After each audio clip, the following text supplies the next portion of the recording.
इस बार अगर वोटों की चोरी हुई तो बिहार बनेगा नेपाल। आम जनता होगी सड़क पर। ज्यों ही आरजेडी ने किया ऐसा ऐलान, जदयू पड़ गया पीछे।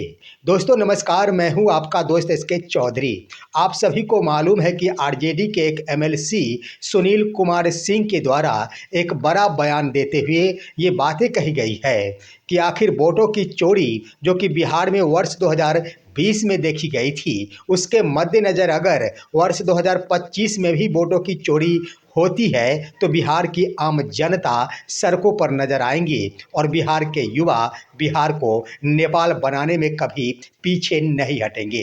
दोस्तों यहाँ पर आखिर जो ही आरजेडी के एमएलसी के द्वारा इन बातों का ऐलान किया गया, आखिर जदयू के वही नीरज कुमार जो नेता बार बार ही अपने बयानों से आखिर सुर्खियों में बने रहते हैं, उनके द्वारा आखिर ऐसा बयान दे दिया गया कि जैसे कि आखिर वोट चोरी होती रहेगी परंतु बिहार की आम जनता सड़क पर नहीं आएंगे। आइए दोस्तों, आज के इस वीडियो में हम चर्चा करते हैं कि क्या आरजेडी एमएलसी सुनील कुमार सिंह के द्वारा दिया गया बयान सत्य है या फिर एमएलसी जो कि जदयू के नेता है नीरज कुमार, उनके द्वारा दिया गया बयान ही असत्य है। लेकिन दोस्तों इस पर मैं आपसे गुजारिश करना चाहूँगा कि अगर आपने अभी तक हमारे इस चैनल शौर्या हिंदी न्यूज़ को सब्सक्राइब नहीं किए हैं तो कृपया अभी सब्सक्राइब कर लेंगे। दोस्तों आपको मालूम है कि आखिर जो दल लगभग 20 वर्षों से सत्ता में है, जो कि अभी वर्तमान सरकार में है, जिस दल के 50 से ज़्यादा केंद्रीय नेता आखिर बिहार में आकर चुनाव जीतने के लिए भरसक प्रयास में लगे हुए हैं, जो नहीं करना चाहिए वो कर रहे हैं, तो वहाँ पर आखिर उसे भी सत्ता चाहिए। लेकिन वैसी दल और वैसा गठबंधन जो कि लगभग 20 वर्षों से संघर्ष कर रहा है, वैसा दल जो 20 वर्षों से सत्ता वापसी के लिए दिन रात एक कर रहा है, वैसा दल जो बीते चुनाव 2020 में बहुमत पाकर भी असफल हो गया था, आखिर उनके द्वारा वोट चोरी पर सवाल उठाया जाता तो क्या यह गलत होगा? आखिर कौन चाहेगा कि इतने संघर्षों के बाद जब हमारी जीत सुनिश्चित हो उस वक्त मुझे हरा दिया जाए? आखिर वो कौन सा दल या कौन व्यक्ति होंगे दुनिया के जो अपनी आंखों से, खुली आंखों से अपनी हार को देखते नजर आएंगे? ऐसा कोई नहीं होगा दोस्तों। ठीक वही प्रकार वर्ष 2020 में आखिर आरजेडी यानी महागठबंधन के 15 विधायकों को हरा दिया गया था। वैसे कह दिया जाए तो वर्ष 2020 में ही महागठबंधन सत्ता में आ गया था, परंतु अंतःगत्वा हुआ वही था कि अंतिम समय में 4 घंटे तक मतगणना की प्रक्रिया को रोक दिया गया था और 2 बजे रात्रि में जाकर इसका खुलासा करते हुए जीते हुए उम्मीदवार को सर्टिफिकेट दे दिया गया था। उस वक्त भी यह मामला काफ़ी सुर्खियों में बना था और बिहार की हर जनता जान गई थी कि महागठबंधन की सरकार इस बार बन जाती, परंतु वोटों में हेरा फेरी ने आखिर नाकाम कर दिया महागठबंधन को, जिससे आखिर मुंह पका हुआ था आरजेडी को और वह इन दिनों मतगणना पर काफ़ी निगरानी रखते हुए अंतिम रूप से कह दिया जाए तो जो अंदर बातें पल रही थी उसे उजागर ही कर दिया गया आरजेडी की ओर से। आरजेडी के एमएलसी सुनील कुमार सिंह ने आखिर क्या कहा है दोस्तों, आइए जरा सुनिए और देखिए इस वीडियो में। महागठबंधन नहीं, पूरी आम पब्लिक रोड पे उतर जाएगी। जो कुकृत्य आपने वर्ष 2020 में किया कि 4-4 घंटा आपने काउंटिंग रोकवा दिया, 4-4 घंटा किसी को बारे में किसी को कुछ पता नहीं था, वो काम अगर इस बार होगा तो या तो मेरा उम्मीदवार बाहर आएगा या वो जो रिटर्निंग अफसर होगा वो बाहर आएगा।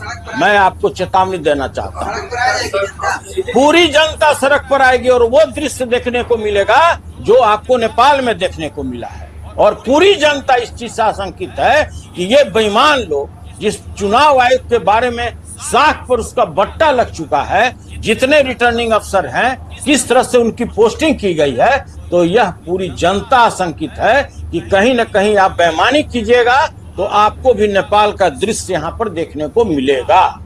दोस्तों आपने देख लिया कि इन्होंने कोई बड़ी बातें नहीं कही है। इन्होंने पिछले चुनाव के उदाहरण के आधार पर ही बातें कही। उन्होंने यही कहा कि सिर्फ महागठबंधन ही नहीं, बिहार की आम जनता सड़कों पर नजर आएंगे। आखिर जरा सोचिए कि क्यों नहीं आम जनता सड़कों पर आएंगे। जिस बिहार के युवा के द्वारा, जिस आम जनता के द्वारा सत्ता परिवर्तन के लिए मतदान किया गया हो और उनके मतदान का यहाँ पर दुरुपयोग किया गया हो, आखिर जीती हुई बाजी जो आम जनता कभी अपनी खुली आंखों से हारती हुई देख पाएगी क्या? कदापि नहीं दोस्तों। इसको लेकर तो अब यूं कह दिया जाए, जो खबरें प्राप्त हो रही है उसके अनुसार पूरे बिहार भर के जनता जो खासतौर पर बदलाव के लिए इस बार वोटिंग किए, वैसी आम जनता और कार्यकर्ता जो महागठबंधन के समर्थक है, वैसे नेता जो महागठबंधन के नेता है, उन सभी ने तो अब 13 नवंबर की रात्रि में सोना ही छोड़ दिया है। उन सभी की ओर से पूरी तैयारी और निगाहें लगाकर रखी गई है कि आखिर मतगणना जो 14 नवंबर 2025 को सुबह 8 बजे से होना है, उस पर कड़ी निगरानी और वोट चोरी को कैसे रोका जाए।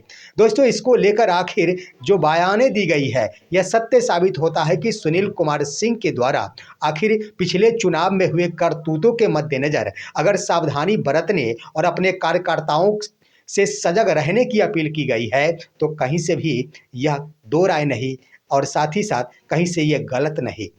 यहीं पर अगर कह दिया जाए तो ज्यों ही इनके द्वारा ऐलान किया गया, जदयू नेता नीरज कुमार ने तो अलग ही अपनी मिर्ची को प्रस्तुत कर दिया। दोस्तों नीरज कुमार ने डॉक्टर सुनील कुमार सिंह के बयान को खारिज किया। उन्होंने सीधे लफ्जों में कहा कि आखिर कौन माई का लाल है जो बिहार को नेपाल बना देगा। जरा सोचिए, यहाँ पर तो मैं यही कहूँगा कि नीरज कुमार का यह बयान बिल्कुल ही गलत है। ऐसी बात नहीं कि आरजेडी नेता के द्वारा खुले तौर पर और ये स्पष्ट रूप से बिना किसी कारण से बिहार को नेपाल बनाने की बातें कही थी।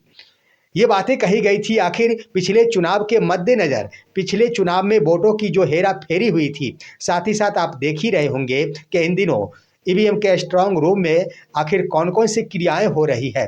बिना आदेश के ही ट्रक घुसे जा रहे हैं। ढेर सारे ईवीएम स्ट्रांग रूम के सीसीटीवी कैमरे बंद पाए जा रहे हैं। तो इन तमाम मुद्दों को देखते हुए आखिर आरजेडी या फिर महागठबंधन के कोई भी दल क्यों नहीं सजगता बरतने के लिए अपने कार्यकर्ताओं और नेताओं से अपील करेंगे।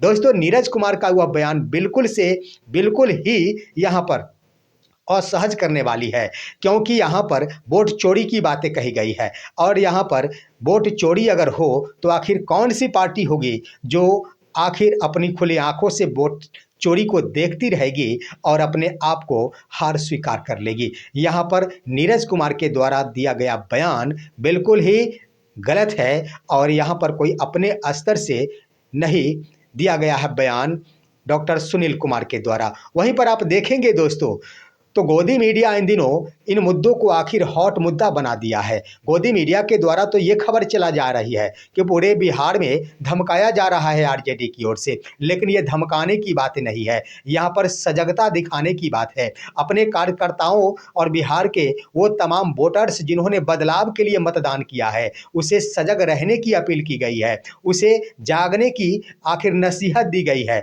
कि आपने जो कार्य किया है उसमें किसी के प्रयास के बदौलत आपको असफल न बना दिया जाए, इसलिए आपको सजग रहने की ज़रूरत है। तो इन तमाम मुद्दों के मद्देनज़र यही स्पष्ट हो रहा है कि 14 नवंबर 2025 को जो मतगणना की प्रक्रिया होगी वह निश्चित रूप से पूरे बिहार में ऐतिहासिक होगी। और ऐतिहासिक इस रूप में कि एक भी आखिर मत इधर से उधर नहीं हो सकते। जो भी पदाधिकारी यहाँ इधर से उधर करने की भी सोचेंगे तो ये तो बात सत्य है कि महागठबंधन के तमाम नेता जिनके मुंह पके हुए हैं, जिनके जीभ पिछले चुनाव से ही पके हुए हैं, वो कदापि उस पदाधिकारी को बख्शेंगे नहीं। इसका खुलासा तो आखिर महागठबंधन के आरजेडी के एमएलसी सुनील कुमार सिंह के द्वारा भी कर दिया गया है। लेकिन अब दिलचस्पी इस बात की बन गई है कि अब देखना होगा कि 14 नवंबर को सत्ता परिवर्तन होता है या फिर नहीं होता है, क्योंकि दोस्तों इस बार जो भी चुनाव के मद्देनज़र वोटों के प्रतिशत में वृद्धि हुई, वह तो यही दर्शाता है कि यह सत्ता परिवर्तन का ही संकेत है। और ऐसा इसलिए भी कहा जा सकता है क्योंकि एग्जिट पोल के बाद जब फजीहत हुई एग्जिट पोल जारी करने वाले कंपनियों की, तो उन्होंने भी अपने सुर बदल डाले और अब महागठबंधन को